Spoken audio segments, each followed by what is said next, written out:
दोस्तों good morning. आज का सब्जेक्ट रहेगा सॉइल मैकेनिक्स।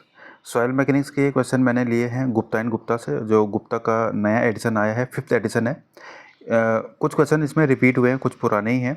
काफ़ी अच्छे क्वेश्चन हैं इसमें। चलिए शुरू करते हैं फर्स्ट क्वेश्चन से। पहला क्वेश्चन है, residual soils are formed by glacier, wind या वाटर। ठीक है, residual soils are formed by glacier, wind या वाटर। लास्ट ऑप्शन है नन ऑफ द अबव। तो इसका आंसर क्या हो जाएगा आपका? None of the above. यहाँ पे छोटा सा एक्सप्लेनेशन मैंने गिवन कर रखा है यहाँ पे। Residual soils remain at their place of origin through weathering, glacier, wind and water transport soil to form transported soil. ठीक है, तो ये जो ग्लेशियर हो गया, विंड हो गया और वाटर हो गया, इससे कौन सी सॉइल बनेगी? हमारी ट्रांसपोर्टेड सॉइल। जबकि जो रेजिडुअल सॉइल होती है वहीं पे डिपॉजिट होती है वेदरिंग होकर के। ठीक है, तो ऑप्शन नंबर डी इसका करेक्ट हो जाएगा फर्स्ट क्वेश्चन का। इसमें फिर 60 प्लस क्वेश्चन है दोस्तों, काफ़ी अच्छे क्वेश्चन है, आप पूरी वीडियो जरूर देखना। सेकंड क्वेश्चन पे चलते हैं। Water content of soil can never be greater than 100%। Take values only from 0 to 100%, be less than 0%, be greater than 100%। ठीक है, तो वाटर कंटेंट की जो वैल्यू होती है बी ग्रेटर देन 100%। ठीक है, ग्रेटर देन 100% ये हो सकता है। ऑप्शन नंबर डी इसका करेक्ट हो जाएगा। ठीक है, water content, wait of water upon weight of solid into 100। If mass of water in void exceeds mass of dry solid, W can be greater than 100%। ठीक है, तो इसको आप ध्यान रखना होगा, B greater than 100%। Which of the following types of soil transported by gravitational force. ठीक है, ये मैंने कल भी बताया था। विच of the following types of soil transported by gravitational force. तो ग्रेविटेशनल फोर्स से कौन सी सॉइल ट्रांसपोर्ट होती है? वो होती है आपकी टैलुस। ठीक है, ऑप्शन नंबर बी, टैलुस बोलते हैं इसको। टैलुस ग्रेविटेशनल फोर्स से ट्रांसपोर्ट होती है।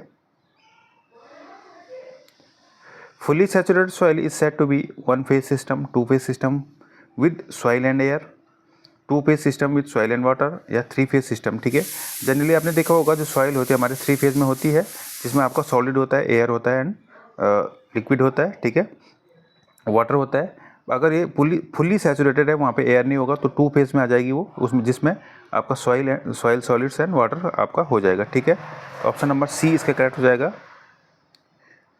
ऑप्शन नंबर सी करेक्ट हो जाएगा। ठीक है, 2 phase system with soil and water. ठीक है, सॉइल ना होकर के अगर यहाँ पे सॉलिड लिखा होता ज़्यादा बेटर होता। चलिए,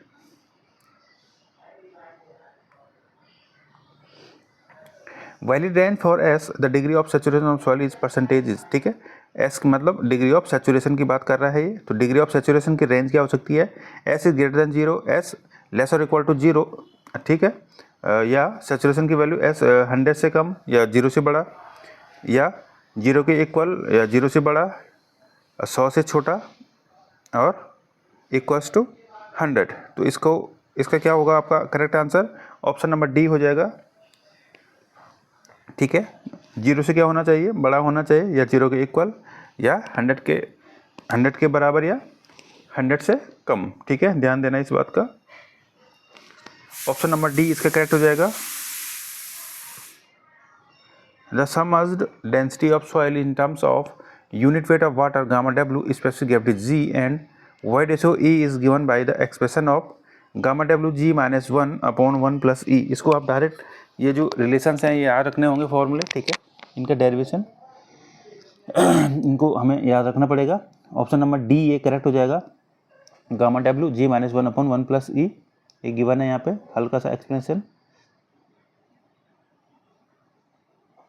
A soil has bulk density of 22 kilonewton per meter cube and water content 10%, the dry density। ठीक है, अब ड्राई डेंसिटी का फॉर्मूला क्या होता है? Gamma D equals to gamma upon 1 plus W. Gamma D equals to क्या होता है? Gamma upon 1 plus W. W आपका वाटर कंटेंट हो गया। ठीक है, गामा बल्क हो गया और ये ड्राई हो गया। यहाँ से हम इस वैल्यू को पुट करेंगे तो आंसर आ जाएगा आपका 20 किलोमीटर पर मीटर क्यूब। ठीक है, if the voids of soil mass are full of air, the soil is term at dry soil. ठीक है, यहाँ पे क्या हो जाएगा? 2 फेज सिस्टम फिर ये आ जाएगा। ठीक है, सॉलिड प्लस एयर आ जाएगा इसमें। ऑप्शन नंबर सी करेक्ट हो जाएगा। 2 फेज सिस्टम यहाँ पे क्या हो जाएगा? Air and solid. ठीक है,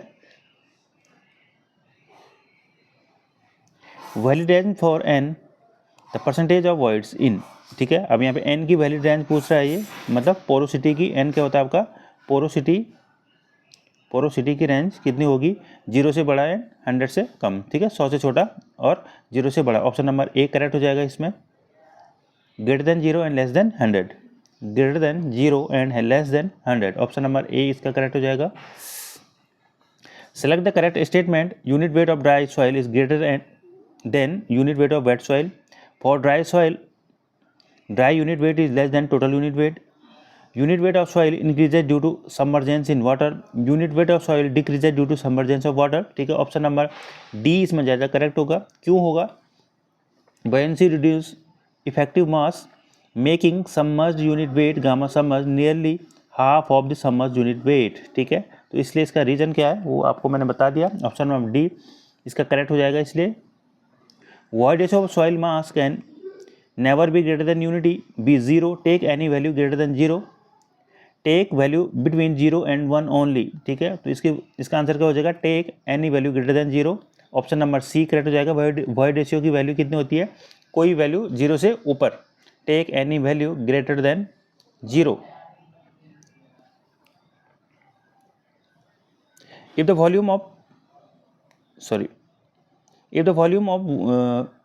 void is equal to the volume of solids, ठीक है, volume of voids equal to volume of solid, ठीक है, तो ये क्या पूछ रहा है, then the values of porosity, N की वैल्यू निकालनी है और ई की वैल्यू हमें निकालना है, ठीक है, तो हमें सबसे पहले पता है ई क्या होता है आपका, volume of void upon volume of solid, volume of void upon volume of solid, तो ई क्या हो जाएगा आपका 1 हो जाएगा, क्योंकि volume of void and volume of solid आपका इक्वल है, तो ये 1 हो जाएगा, ठीक है, तो ये तो 1 हो गया यहाँ पे। और पोरोसिटी आपको पता है क्या होता है, n equals to e upon 1 plus e, तो ये क्या हो जाएगा आपका 1 अपॉन 1 प्लस ई यानी 1 अपॉन 2, ये हो जाएगा आपका 0.5, तो करेक्ट आंसर हो जाएगा आपका 0.5 एंड 1। पोरोसिटी की वैल्यू आपकी होगी 0.1 एंड वॉइड रेशियो की होगी 1, ऑप्शन नंबर सी आपका करेक्ट हो जाएगा। When the degree of saturation is 0, the soil mass under consideration represents, ठीक है, अगर डिग्री ऑफ सैचुरेशन 0 है तो वो सॉइल मास क्या कहलाएगा, two phase system with soil and air, मैंने अभी बताया था फुल्ली ड्राई सॉइल के लिए, option number B two phase system with soil and air.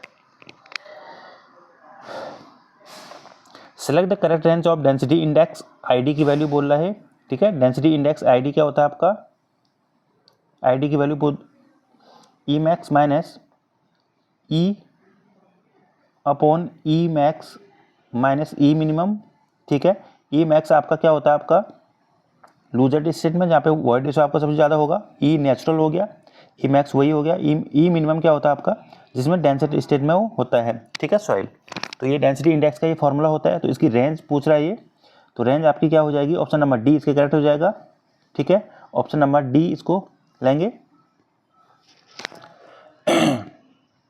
Greater than 0 या equals to 0 and less than 1 या इक्वल्स टू 1, ठीक है, या 100%। चलिए, if the degree of saturation of partially saturated soil is 60%, then air content of soil is, ठीक है, अब यहाँ पे एयर कंटेंट की वैल्यू पूछ रहा है, सॉरी, तो आंसर हो जाएगा ऑप्शन नंबर ए, ठीक है, degree of air content a c plus degree of saturation equals to 100, ठीक है, a c plus s equal to 1, ये होता है फॉर्मूला, तो यहाँ पे हो जाएगा आपका 40%, 100 माइनस 60, हाँ, तो कितना हो जाएगा आपका 40%, 40% हो जाएगा आपका। अगले क्वेश्चन पे चलते हैं। If the water content of fully saturated soil mass 100%, then the void ratio of sample is, ठीक है, अब water content of fully saturated mass, तो s equal to W G वाला फॉर्मूला मैंने बताया था, s e equals to W G Sehwag वाला formula, तो इसकी जगह फुली सैचुरेटेड है तो ये 1 हो जाएगा, ठीक है, वॉइड रेशियो की E equals to W G हो जाएगा, जो कि इक्वल्स टू स्पेसिफिक ग्रेविटी हो जाएगा यहाँ पे। If the water content of fully saturated soil mass 100%, ठीक है, ये भी 100% है, क्या वाटर कंटेंट भी 100% है, तो ई इक्वल्स टू क्या हो जाएगा आपका जी हो जाएगा, equal to specific gravity, e equals to G हो जाएगा, क्योंकि ये भी 1 है, ये भी 1 हो जाएगा, तो ई इक्वल्स टू जी हो जाएगा। सैचुरेटेड एंड 100% के केस में। The ratio of volume of void to total volume of soil mass, volume of void to total volume, ठीक है, वॉल्यूम ऑफ सॉलिड नहीं, टोटल वॉल्यूम की यहाँ पे बात कर रहा है। तो ये क्या होता है आपका, पोरोसिटी, पोरोसिटी होता है।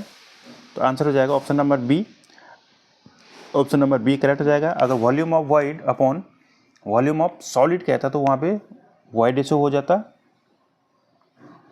Relative density of a compacted dense sand is approximately equal to, relative density of a compacted dense sand is approximately equal to 0.95, direct याद रखना होगा वैल्यू, ठीक है। If the sand in situ is in its density state then relative density of sand. अभी मैंने ID की value बताई थी आपकी, आईडी क्या होता है, ये क्वेश्चन मैंने आज कम्युनिटी में पोस्ट किया है। ई मैक्स माइनस ई अपॉन ई मैक्स माइनस ई मिनिमम। अभी क्या बोला, अगर ये इन सिचू आपका क्या है, डेंसिटी स्टेट में है, इसका मतलब ई इक्वस टू क्या है आपका, ई मिनिमम। ई इक्वस टू जब ई मिनिमम हो जाएगा तो ये दोनों वैल्यू सेम हो जाएंगी और आंसर आ जाएगा आपका 1, ठीक है। तो आंसर हो जाएगा आपका option number B 1। Which of the following method is most accurate for determination of water content, ठीक है। वाटर कंटेंट को डिटर्मिनेट करने के लिए सबसे बेस्ट मेथड कौन सा है, sand bath, calcium carbide, pycnometer method या ओवन ड्राइंग मेथड, ठीक है। तो सबसे एक्यूरेट मेथड जो आपका है वो है आपका ओवन ड्राइंग मेथड, ठीक है, oven drying method. For proper feed control which of the following method is best suited for quick determination of water content of the soil. तो इसका आंसर हो जाएगा आपका कैल्शियम कार्बाइड, ठीक है। क्विक डिटर्मिनेशन करना है अगर आपको तो कैल्शियम कार्बाइड, अगर करेक्ट और एक्यूरेट डिटर्मिनेशन करना है तो आपका क्या हो जाएगा, ओवन ड्राइंग मेथड। और पहले वाला क्वेश्चन जो अभी था, तो इस वाले क्वेश्चन के लिए क्या हो जाएगा आपका, calcium carbide method. A pycnometer is used to determine oven drying method. Sorry ये मेथड क्यों ही दे रखा है इसने, ये वाले तो कभी होंगे नहीं, ऑप्शन भी ऐसे हैं इसमें, डेंसिटी ये हो सकता था। तो इसका आंसर हो जाएगा आपका water content and specific gravity. जो आपका पिग्नोमीटर यूज होता है वो किसके लिए यूज होता है, एक बॉटल होती है वो ऐसी कुछ, तो ये जो यूज होती है आपके किसके लिए, water content and specific gravity, ठीक है, आपने लैब में देखी होगी। Stokes law is valid only if the size of particle is. अब स्टोक्स लॉ की वैल्यू, सॉरी पार्टिकल साइज पूछ रहा है कि किस पे वैलिड होता है ये, तो ये होता है आपका बिटवीन 0.2 mm एंड 0.002 mm, ठीक है। ऑप्शन नंबर सी, इसकी वैल्यू आपको याद रखनी होगी, कई बार ये पूछा जा चुका है, इसमें थोड़ा कन्फ्यूजन रहता है कभी कभी। ऑप्शन नंबर सी इसका करेक्ट हो जाएगा 0.2 mm and 0.002 mm। In hydrometer analysis for a soil mass meniscus correction is positive and dispersing agent correction is negative. Both meniscus and dispersing agent correction are additive. Meniscus correction is subtractive and dispersing agent correction is additive. Both corrections are subtractive. तो answer आपका option number ए है, जो meniscus है आपका positive होता है जबकि dispersing agent correction आपका नेगेटिव होता है, ठीक है, इसको ध्यान रखना। ऑप्शन नंबर ए करेक्ट हो जाएगा। The hydrometer method of sedimentation analysis differ from the pipette method analysis mainly इन, ठीक है। अब जो हाइड्रोमीटर एनालिसिस होता है वो पिपेट मेथड होता है, तो उससे कैसे अलग होता है, तो किस में अलग होता है, the method of taking observation, सिर्फ ये अलग होता है, ठीक है, taking observation, the method of taking observation correct हो जाएगा ऑप्शन नंबर बी। ये सारे क्वेश्चन मैंने गुप्ता से लिए हैं, ठीक है, एसपी गुप्ता और एसएस गुप्ता है जो उसका लेटेस्ट एडिशन जो है उससे मैंने लिए हैं ये, ठीक है। Which of the following is measure of particle size range, effective size, uniformity coefficient, coefficient of curvature, none of the above, ठीक है। तो यहाँ पे हो जाएगा यूनिफॉर्मिटी बोल रहा हूँ मैं, sorry, uniformity coefficient, option number B correct हो जाएगा। जल्दी जल्दी में थोड़ा जुबान भी फिसल रही है, उसके लिए sorry. Which of the following statement is correct? Uniformity coefficient represent the shape of the particle size distribution curve. Coefficient of curvature represent the range of the particle size. Both CU and CC represent shape of the particle size distribution curve. None of the above. ये वाले जो question है इसमें थोड़ा option ये गड़बड़ हो गए हैं, ये वाले ऑप्शन इसमें थे नहीं, ये थोड़ा बुक से कुछ अलग हुआ है, तो ये क्वेश्चन थोड़ा आप इग्नोर करना, इसमें ये वाला आंसर नहीं होगा और नहीं ये ऑप्शन इसमें थे, ठीक है। तो इसका answer none of the above, इसका याद रखना आप, बुक में भी ये 27 वाला क्वेश्चन है, तो इसका मैंने देखा था, ये आंसर ये इसमें नहीं है, गलत हो चुका है। ठीक है,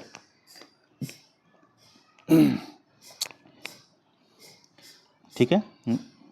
अगला क्वेश्चन हम देखते हैं। Uniformity coefficient of a soil is always less than 1, always equal to 1, equals to और ग्रेटर देन 1 या नॉन ऑफ द अबव। तो ये क्या होता है आपका इक्वल टू और greater than 1। Option number C correct हो जाएगा। CO आपको पता है D60/D10 होता है इसका फॉर्मूला, ये आपको पता होगा। According to Atterberg the soil said to be medium plasticity if the plasticity index PI is. ठीक है, अब यहाँ पे इसका आंसर हो जाएगा 7, ग्रेटर देन 7 या इक्वल टू 7 और लेस देन और इक्वल टू 17। यह आपका मीडियम की रेंज में आ जाएगा। ठीक है, लो प्लास्टिसिटी आपका लेस देन 7, मीडियम आपका मैंने बता दिया, और ग्रेटर देन 70 जाएगा तो आपका 17 जाएगा तो आपका क्या हो जाएगा हाई प्लास्टिसिटी हो जाएगा। If the natural water content of soil mass lies between the if the natural water content of soil mass lies between its liquid limit and plastic limit, the soil mass is said to be liquid state, plastic state, semi solid state या solid state। तो यहाँ पे बोल रहा है natural water content lies between liquid limit and plastic limit के बीच में, तो आंसर आ जाएगा आपका plastic limit. Option number B इसका करेक्ट हो जाएगा। Plastic state range between plastic limit and liquid limit. ठीक है, ऐसा कुछ होता है, आपको पता है ये वाला।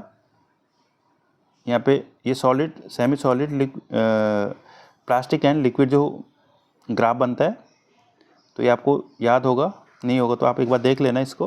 तो आंसर हो जाएगा option number B plastic state. The ratio liquid limit minus water content upon plasticity index, liquid limit minus water content upon plasticity index IP, ये क्या हो जाएगा आपका कंसिस्टेंसी इंडेक्स। ठीक है, ये क्या हो जाएगा आपका कंसिस्टेंसी इंडेक्स। तो IP होता है हमारा liquid limit minus water content होता है। ऑप्शन नंबर सी करेक्ट हो जाएगा। ठीक है, option number C consistency index correct हो जाएगा इसका।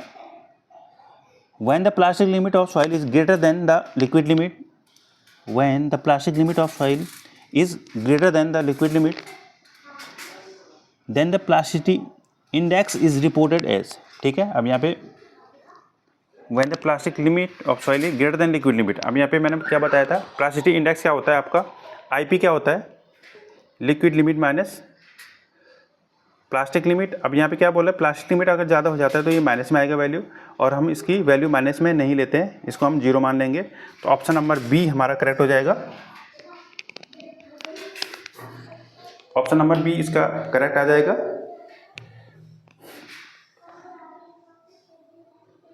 Toughness index is defined as a ratio of plasticity index to consistency index, plasticity index to flow index, liquidity index to flow index, consistency index to liquidity index. ठीक है, तो correct answer आपका क्या हो जाएगा plasticity index to flow index. Option number B इसका correct हो जाएगा। IT की बात कर रहे हैं टफनेस इंडेक्स, तो ये हो जाएगा IP/IF। ठीक है, if the plasticity index of soil mass is 0 the soil is sand. ठीक है, तो सैंड के केस में जो प्लास्टिसिटी इंडेक्स होती है आपकी क्या हो जाती है 0 हो जाती है।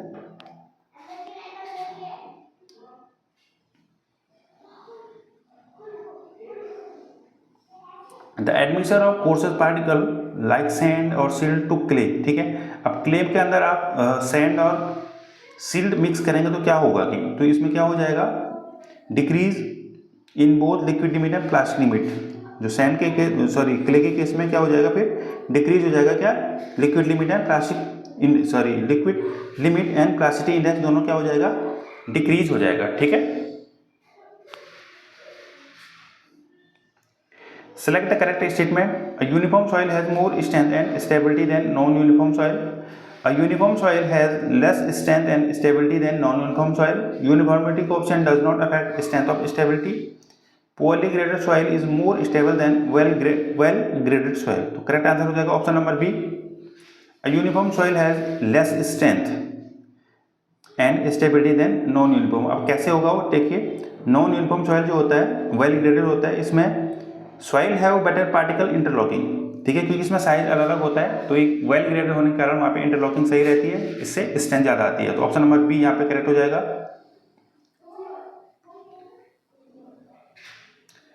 The soil, the following index properties were determined for 4 soil ABCD। यहाँ पे liquid limit and plastic limit दे रखी है, आप ये देख लेना। तो यहाँ पे पूछ रहा है which of the soil contains the more clay particle, ठीक है। तो क्ले पार्टिकल निकालेंगे, हमें प्लास्टिक इंडेक्स निकालेंगे, जिसकी सबसे ज़्यादा होगी वो उसमें ज़्यादा होगा क्ले पार्टिकल। तो लिक्विड लिमिट में से प्लास्टिक लिमिट करेंगे, तो यहाँ पे थोड़ा गलत हो रखा है। यहाँ पे फर्स्ट वाले का क्या हो रहा है 0.50 टू -0.30, तो ये 27% आ रहा है, जबकि ऑप्शन नंबर इसका बी का पॉइंट इसका ज़्यादा आ रहा था 0.32, ठीक है। तो ऑप्शन नंबर ए ना होते हुए इसमें ऑप्शन नंबर बी करेक्ट हो जाएगा। आप भी एक बार इसको सॉल्व करके देख लेना, इसमें सबसे ज़्यादा वैल्यू जो माइनस करके आएगी वो करेक्ट हो जाएगा। मेरे हिसाब से इसमें ऑप्शन नंबर बी करेक्ट बैठ रहा है, ठीक है। चलिए, the water content of soil which represent the boundary between plastic state and liquid state is known as liquid limit, ठीक है। जो बाउंड्री शो करता है किसके बीच में, plastic state and liquid state के बीच में, वो होती है आपकी liquid limit.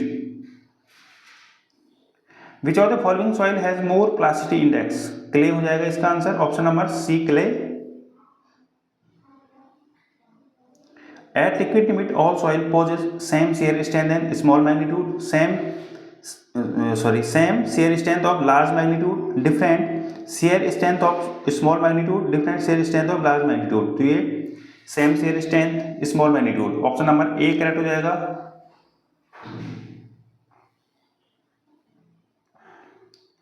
If the material of the base of a Casagrande liquid limit device, अब लिक्विड लिमिट डिवाइस जो होता है, लिक्विड लिमिट हम जिसे निकालते हैं वो एपरेटस होता है, कैसेग्रेडेड एपरेटस, ठीक है। अब इसका जो बेस है वो सॉफ्ट होगा अगर, ठीक है, बेस सॉफ्ट होगा, तो ये बोला कि लिक्विड लिमिट पे क्या असर पड़ेगा उसका, इंक्रीज हो जाएगी, डिक्रीज होगी, रिमेन सेम होगा या नॉन होगा। तो इंक्रीज हो जाएगी, वो इंक्रीज क्यों होगी देखते हैं। Softer base absorb blow energy and require more drops to close groove, ठीक है। उसमें जो ग्रूव डालते हैं हम, उसमें जो कटोरे टाइप का होता है, इसमें ग्रूव हमें डालते हैं, तो उसको क्लोज होना होता है, उसको अप एंड डाउन करके, तो वहाँ पे क्या हो जाएगा, सॉफ्ट के केस में वो ज़्यादा करना पड़ जाएगा, इसलिए हमारी जो लिक्विड लिमिट है उसकी वैल्यू क्या हो जाएगी, इंक्रीज हो जाएगी। तो ऑप्शन नंबर ए इसका करेक्ट हो जाएगा। According to IS classification the range of silt particle, ठीक है। तो रेंज ऑफ सिल्ट पार्टिकल आपका क्या हो जाएगा 0.075 mm, 0.002 mm, ठीक है। तो ये 0.002 mm मैक्सिमम साइज होता है किसका, क्ले का, जबकि सिल्ट का क्या होता है, ये मिनिमम साइज होता है। Highway Research Board HRB classification of soil is based on particle size, composition, plasticity characteristics, both particle size, composition and plasticity characteristics या none of the above। तो ये both पे चलता है, ठीक है, both particle size, composition and plasticity characteristics। Option number C इसका correct हो जाएगा। Inorganic soil with low compressibility, ठीक है, यहाँ पे सिंबल होते हैं, ठीक है, अलग अलग सॉइल के लिए। तो यहाँ पे inorganic soil with low compressibility, तो यहाँ पे एल तो होना ही चाहिए, लो के लिए इतना तो आप पहचान ही सकते हैं। तो एल यहाँ पे एक दो में दे रखा है, ठीक है। तो यहाँ पे एम होगा वो इनऑर्गेनिक का होता है, तो ऑप्शन नंबर सी से करेक्ट हो जाएगा, ठीक है। एम सिल्ट हो गया, सॉरी सिल्ट के लिए होता है, इनऑर्गेनिक सिल्ट की बात कर रहा नहीं, inorganic soil, sorry, L low compressibility हो गया। तो यहाँ पे जो इनऑर्गेनिक सिल्ट, ठीक है, सिल्ट का होगा, तो एमएल इसका करेक्ट आंसर हो जाएगा, ऑप्शन नंबर सी। हो सकता है कुछ लिखने में गलती हुई हो, तो ऑप्शन नंबर सी करेक्ट हो जाएगा इसका, ML. Sand particle are made of rock minerals, calcite, illite या मोनोलाइट। तो ये तीनों आपको पता है ये क्ले मिनरल है, जबकि इसका आंसर फिर क्या हो जाएगा आपका रॉक मिनरल्स। आप ऑप्शन को एलिमिनेट करके भी आंसर निकाल सकते हैं। अगर आपको रॉक मिनरल पता नहीं है तो ये तो पता ही होंगे आपको, ये क्ले मिनरल है, ये तो आंसर हो नहीं सकता सैंड के केस में, आंसर ऑटोमेटिकली ऑप्शन नंबर ए हो जाएगा। The clay mineral with the largest swelling and shrinkage characteristics. अब क्ले मिनरल जिसमें सबसे ज़्यादा स्वेलिंग एंड श्रिंकेज की गुण होता है वो कौन सा होता है आपका, माउंट मोनोलाइट, ठीक है। माउंट मोनोलाइट क्या होता है आपका, मोस्ट स्वेलिंग जो मिनरल होता है वो होता है, और श्रिंकेज, ठीक है। तो ऑप्शन नंबर बी इसका करेक्ट हो जाएगा।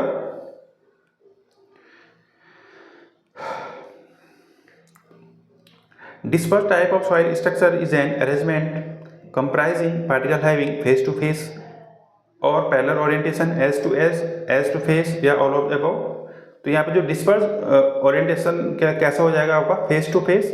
एक आपका हॉनीकॉम्ब होता है, आपको पता है हॉनीकॉम्ब कैसे होता है, ऐसे चिपका हुआ ऐसे ऐसे, ठीक है, हॉनीकॉम्ब होगा। एक फैकुलेटिंग होता है, वो कैसे होता है वो आपको बताना है। तो उसमें क्या होता है, एज टू एज होता है, ठीक है, एज टू एज होता है। इस वाले में केस में क्या है, फेस टू फेस, ठीक है, इस वाले में फेस टू फेस है। तो यहाँ पे ए हो जाएगा। Effective stress is the stress at particles connect, a physical parameter that can be measured independent of pore pressure, total pressure minus water depth।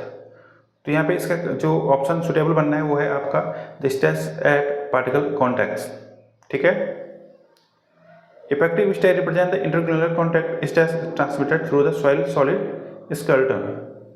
तो ऑप्शन नंबर ए ज़्यादा करेक्ट बनना है। 49 में चलते हैं। Rise of water table about the ground level, ठीक है, ground level से ऊपर आ जाना। तो ये क्या हो जाएगा, equal increase in pore water pressure and total stress, ठीक है। इन दोनों में क्या करेगा, ये इक्वल इंक्रीज करेगा। आपको पता है total stress sigma equal to क्या होगा, effective stress plus pore water pressure, ये होता है, ठीक है। The total and effective stress at the depth of 5 meter below the top level of water in a swimming pool are respectively, ठीक है। Swimming pool है तो स्विमिंग पूल में तो पूरा पानी भरा होता है। तो यहाँ पे क्या बोल रहा है, उसके बॉटम पे हमें क्या बताना है, आपका effective stress and total stress बतानी है। तो ठीक है, तो टोटल स्ट्रेस क्या हो जाएगा आपका, टोटल डेप्थ इंटू हो जाएगी इसके साथ 5 इंटू 1000 kg पर मीटर क्यूब, ठीक है, वाटर के साथ। तो यहाँ पे इसका हो जाएगा 5 इंटू 1000, इसको कन्वर्ट करके 0.5 आ जाएगा। और हमें पता है इफेक्टिव स्ट्रेस क्या होता है, टोटल स्ट्रेस माइनस पोर वाटर प्रेशर। अब यहाँ पे पोर वाटर भी क्या हो जाएगा, सेम होगा पोर वाटर प्रेशर, पूरे में वाटर फिल है तो पोर वाटर भी क्या हो जाएगा, सेम हो जाएगा, जिससे इफेक्टिव स्ट्रेस क्या हो जाएगा 0.5 माइनस 0.5 0, ठीक है। तो करेक्ट आंसर आपका आ जाएगा ऑप्शन नंबर बी। इसको आप एक बार खुद सॉल्व करके देख लेना। If the water table rise up to ground surface then, ठीक है, अब अप टू ग्राउंड सरफेस की बात कर रहा है, ग्राउंड सरफेस से ऊपर नहीं, ठीक, ग्राउंड लेवल तक यहीं पर आएगा। Effective stress is reduced but pore water pressure increases, ठीक है। ऑप्शन नंबर बी इसका करेक्ट हो जाएगा। ये दोनों कंडीशन आप याद रखना, इफेक्टिव स्ट्रेस यहाँ पे रिड्यूस हो जाएगा, पोर वाटर प्रेशर क्या हो जाएगा आपका, इंक्रीज हो जाएगा, ठीक है। क्योंकि राइज हुआ है तो पोर वाटर प्रेशर इंक्रीज होने से क्या हो जाएगा, इफेक्टिव स्ट्रेस आपकी ऑटोमेटिकली रिड्यूस हो जाएगी। क्योंकि इफेक्टिव स्ट्रेस क्या होता है आपका, टोटल स्ट्रेस माइनस पोर वाटर प्रेशर, तो ये इंक्रीज होगा तो ये भी डिक्रीज हो जाएगा। चलिए, the critical hydraulic gradient IC of soil mass specific gravity G and void ratio E is given by, तो IC equals to G minus 1 upon 1 plus E, ये फॉर्मूला होता है। तो ऑप्शन नंबर बी इसका ज़्यादा सुटेबल है, IC equal to G minus 1 upon 1 plus E, correct answer हो जाएगा। Quick sand is a type of sand flow condition occurring in cohesionless soil, flow condition occurring in cohesive soil, soil condition occurring in both cohesive and cohesionless soil। तो option number B इसमें बन जाएगा सही, flow condition occurring in cohesionless soil, जब क्या हो जाती है आपकी इफेक्टिव स्ट्रेस 0, ठीक है। The hydraulic head that would produce a quick condition in a sand stratum of thickness 1.5 meter, specific gravity 2.67 and void ratio 0.67। तो आपको पता है IC क्या होता है हमारा, G minus 1 upon 1 plus E, तो G माइनस 1 यानी 2.67 माइनस 1 अपॉन 1 प्लस 0.67, तो इसका आंसर ये आ रहा है 1। तो IC की वैल्यू आपकी कितनी आ रही है, 1 आ रही है। तो आपको पता है, सॉरी, IC इक्वल टू क्या होता है, H अपॉन L, ठीक है। तो यहाँ पे IC की जगह पे 1 आ जाएगा, H हमें पता है कितना दे रखा है इसने, 1.5 अपॉन L इधर आ जाएगा, तो इसकी वैल्यू कितनी आ जाएगी 1.5। तो आंसर हो जाएगा आपका B 1.5, करेक्ट आंसर आ जाएगा। Physical properties of A permit which influence permeability, ठीक है, physical properties of permit which influence permeability, ठीक है। इनमें से कौन सी प्रॉपर्टी जो परमेबिलिटी को इन्फ्लुएंस करती है both viscosity and unit weight, viscosity unit weight none of the above. तो यहाँ पे दोनों विस्कोसिटी और यूनिट वेट दोनों करते हैं, ठीक है। यूनिट वेट बढ़ेगा तो विस्कोसिटी बढ़ेगी, विस्कोसिटी बढ़ेगी तो यूनिट वेट घटेगा, ठीक है। सॉरी, परमेबिलिटी की बात कर रहा हूँ मैं। यूनिट वेट बढ़ेगा तो परमेबिलिटी बढ़ेगी, विस्कोसिटी बढ़ेगा तो परमेबिलिटी घटेगी, ठीक है। Select the correct statement. The greater the viscosity the greater of permeability, बिल्कुल गलत है ये। Greater the unit weight fluid the greater permeability, बिल्कुल सही है। The greater unit weight smaller permeability, नहीं। Unit weight does not affect the permeability, no no no, ठीक है। Since the permeability proportional to unit weight, higher unit weight increase the CPS fluid driving force increase the permeability, ठीक है। ये आपको पता चल गया। Effective stress on soil, effective stress on soil increase void ratio and decrease permeability, increase both void ratio and permeability, decrease both void ratio and permeability, decrease void ratio and increase permeability। तो option number C इसमें correct हो जाएगा, decrease both void ratio and permeability। अब कैसे? Effective stress compress the soil reducing void ratio, ठीक है, रिड्यूसिंग void ratio and close pore channels decreasing the permeability, ठीक है। अब क्लोज हो जाएगा, डेंस ज़्यादा हो जाएगी सॉइल, तो क्या हो जाएगा, परमेबिलिटी आपकी ऑटोमेटिकली क्या हो जाएगी, कम हो जाएगी। If the permeability of soil 8.8 metre mm पर second the type of soil, ठीक है। अब यहाँ पे परमेबिलिटी के हिसाब से हम सॉइल को डिफाइन करेंगे, तो यहाँ पे क्या हो जाएगा आंसर करेक्ट, सैंड हो जाएगा। सैंड परमेबिलिटी रेंज 10⁻⁻1 सेंटीमीटर पर सेकेंड टू 10⁻⁻3 सेंटीमीटर पर second, so correspond to sand, ठीक है। यहाँ पे हो जाएगा सैंड के लिए। अलग अलग सॉइल के केस के लिए आप देख सकते हैं table.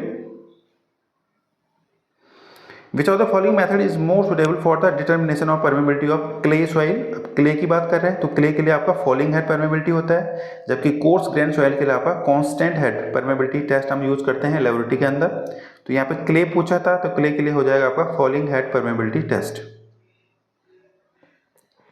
Which of the following method is best suitable for determination of permeability of coarse grained soil? फिर आ गया यहाँ पे कोर्स वाला, तो कोर्स के लिए मैंने अभी बताया आपको कांस्टेंट हेड, और फाइन के लिए फॉलिंग हेड, या क्ले के लिए फॉलिंग हेड।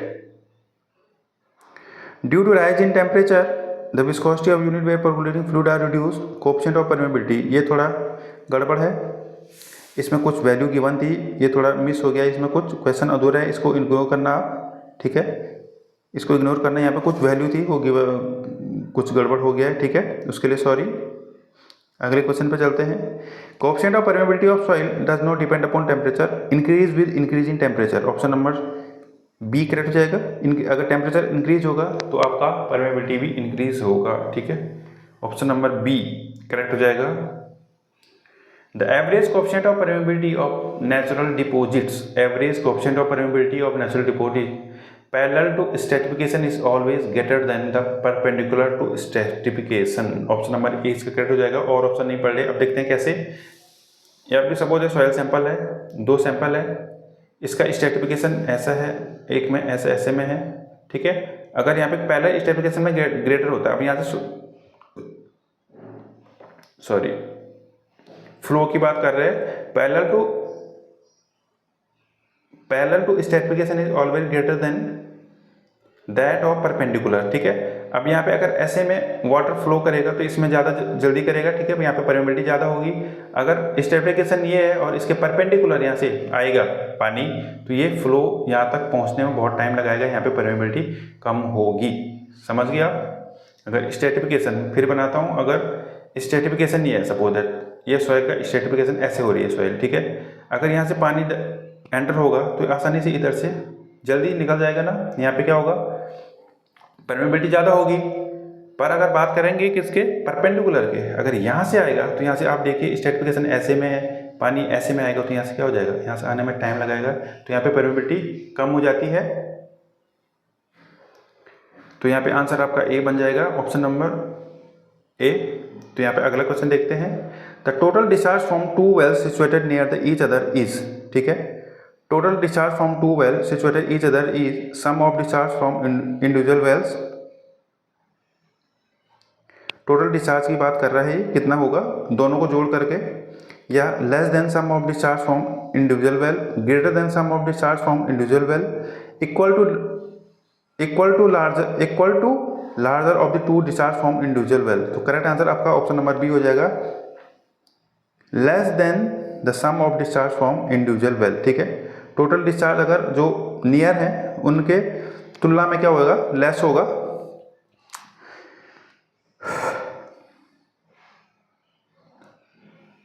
क्योंकि अगर वेल, सपोज ये बोल रहा है यहाँ पे एक वेल है और इसके नज़दीक में दूसरा वेल है, तो इनका जो टोटल डिस्चार्ज होगा वो ज़्यादा होगा, या एक वेल यहाँ पे है या एक वेल इससे बहुत दूरी पे यहाँ पे है, तो इसमें डिस्चार्ज सबसे ज़्यादा किस में होगा, इन दोनों में ज़्यादा होगा ना कि इसमें ज़्यादा होगा। क्योंकि यहाँ पे ज़्यादा है तो यहाँ पे वाटर क्या होगा आपका, कम होगा इन वेल में, क्योंकि ये नियर है सब दोनों। समझ के बात, इसको थोड़ा समझने की कोशिश करना। ऑप्शन नंबर बी करेक्ट हो जाएगा। The flow net for earthen dam with water depth consists of 25 potential drops and 5 flow channel। अब NF/ND यहाँ पे फॉर, ये भी थोड़ा क्वेश्चन थोड़ा वो है, तो इसमें चलो कोई बात नहीं, इसको इग्नोर करेंगे हम। सीधे हम फॉर्मूला देखेंगे इसका, कोएफिशिएंट ऑफ परमेबिलिटी का।